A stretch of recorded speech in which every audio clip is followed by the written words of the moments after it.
Go.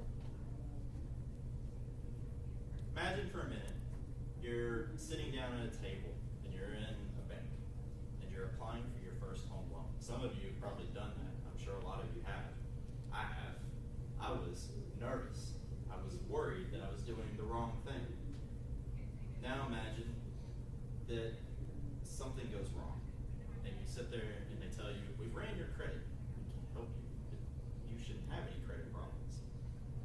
Come to find out, you do some digging, and there is a card that you didn't sign up for. There's a purchase on it for a boat that you don't own, made in Las Vegas, of all places, that you've never been to. And you begin to realize you're a victim of identity theft. You're not alone. 8.1 million Americans were victims of identity theft last year. As Americans, we struggle with identity theft and online security in general. It's a threat that we tend to overlook because most of those cases, well, not all of them, do come from online. So there are a few things we can do to make sure that we are safer online.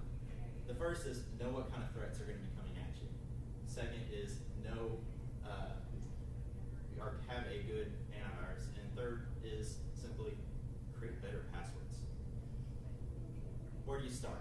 The best place is knowing your enemy. So let's dig into a few sources of attacks that you might see. All these come from FBI.gov, by the way, if you're ever interested. But you can look into those things, and let me give you some of those. The first one is spoofing and phishing. Now, you may have heard these terms before, but to spoof is to send an email like it's coming from someone else. Phishing is when that attacker uses that email and sends information in that asking you for information such as passwords, security clearances, banking information, anything like that. Anything that someone might feel is a way to gain information that would be valuable. The next is data breaches. We all have heard about data breaches. I know for a fact myself, when Elizabeth was shopping at Target a few years ago, we had to watch our cards and our accounts and make sure that everything was okay because they had a data breach. And that's simply where someone hacks into their system and steals information and takes it out. Usually it's credit card numbers or bank information. You have to be careful about data breaches at home, though. You do have to think about that. If you think about it, we all have a home network if you have Wi-Fi at your home. Within that home network, anything that connects to your Wi-Fi is part of that network. So if you have confidential information stored on a file on a computer that's connected to that and someone hacks into your Wi-Fi, they can access that potentially. So you got to be careful about how you save things and where you save things. Third is ransomware. You may have seen some news stories on this one. There are new attacks coming out where someone will send, again, a phishing email to someone within a corporation. And these corporations are usually like hospitals, banks, fire departments, anything like that that has to have these files that they work with. And what it does is they click the link and it begins to infect all their files and it locks them so that they cannot get into them. Once it's locked, the attacker then sends another email saying, hey, if you want your information back, and a lot of these like hospitals have to have these patient files. If you want your information back, you have to pay it. And then they get paid and they go on about their business, is what they want to happen. Fortunately, you don't have to worry about that too much at home in our own personal lives, but you do have to worry about it at your work. If you work anything with email at your work or place of business. The last one I'm going to talk to you about is email account compromise, or EAC. And what this is again, it's dealing with spoofing emails and phishing. But they send these emails claiming to be usually a lawyer or a government agency or something of that nature, or a bank. I in fact got one myself just a month ago where I was the fortunate inheritee of some money from someone in my family who I'd never met, who had died.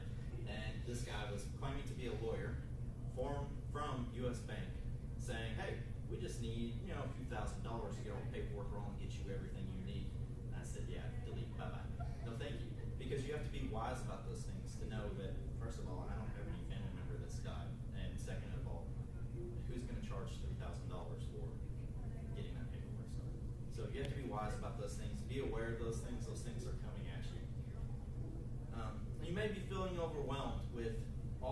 possible threats and stuff going on. But the rest of it's pretty simple. It's easy. Once you're aware of what's going on, it's not hard. Get a good antivirus. And you don't have to spend a lot of money on that.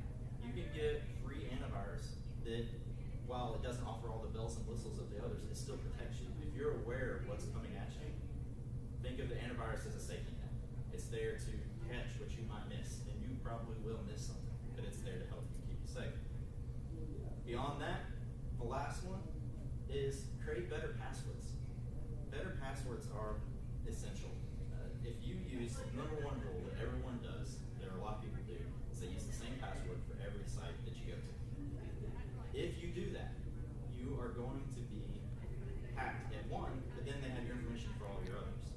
That's a dangerous thing to do. So create passwords different for each site you go to. And if you have trouble remembering that, just keep a logbook, somewhere off-site, keep it in your wallet, whatever it might be, and use that to keep up with that. Some keys to creating better passwords is make sure it's random.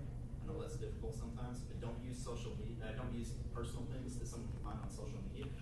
A lot of that stuff that people can track, find, and say, okay, here's Dustin, here's his account, and his dog's name is Bow Wow. And you find Bow Wow, and you find Bow Wow, and you type it in. Oh, it worked. Great. I'm in. Okay, so things like that. Also, make sure that you're using both uppercase and lowercase, symbols and letters. By doing that, it can be easily tracked by keyword search or something like that, where someone can just run a program and an algorithm to run that. In fact, the most common, out of a big data breach they found a couple years ago, one of the most common passwords they used, in fact, it was like 32% of the people there, or not 32%, sorry, it was like 3% of the people there were using 1, 2, 3, 4, 5, 6 as their password. It's incredibly simple, easy to figure out. A lot of people use passwords still, even in that sense. Those are not safe passwords to use. Make sure you're creative and figure out different things. And again, the key is to be random. With all that, just know that when it comes down to internet security, it's common sense. That's all it is. It's common sense. And armed with the knowledge of what you got coming at you, using the software to help you and when you mess up, and getting better passwords, you'll have a better handle on security.